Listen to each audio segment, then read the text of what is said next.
ಆದಿಕಾಂಡ ಅಧ್ಯಾಯ 1. ದೇವರು ಲೋಕವನ್ನು ಸೃಷ್ಟಿಸಿದ್ದು. ಆದಿಯಲ್ಲಿ ದೇವರು ಆಕಾಶವನ್ನೂ ಭೂಮಿಯನ್ನೂ ಉಂಟು ಮಾಡಿದನು. ಭೂಮಿಯು ಕ್ರಮವಿಲ್ಲದೆಯೂ ಬರಿದಾಗಿಯೂ ಇತ್ತು. ಆದಿಸಾಗರದ ಮೇಲೆ ಕತ್ತಲಿತ್ತು. ದೇವರಾತ್ಮವು ಜಲಸಮೂಹಗಳ ಮೇಲೆ ಚಲಿಸುತ್ತಿತ್ತು. ಆಗ ದೇವರು ಬೆಳಕಾಗಲಿ ಅನ್ನಲು ಬೆಳಕಾಯಿತು. ದೇವರು ಆ ಬೆಳಕನ್ನು ಒಳ್ಳೆಯದೆಂದು ನೋಡಿದನು.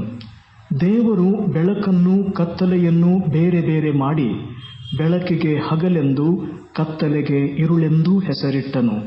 ಹೀಗೆ ಸಾಯಂಕಾಲವೂ ಪ್ರಾತಃಕಾಲವೂ ಆಗಿ ಮೊದಲನೆಯ ದಿನವಾಯಿತು. ಬಳಿಕ ದೇವರು ಜಲಸಮೂಹಗಳ ಮೇಲೆ ನಡುವೆ ವಿಸ್ತಾರವಾದ ಗುಮ್ಮಟವು ಉಂಟಾಗಲಿ, ಅದು ಕೆಳಗಣ ನೀರುಗಳನ್ನೂ ಮೇಲಣ ನೀರುಗಳನ್ನು ಬೇರೆ ಬೇರೆ ಮಾಡಲಿ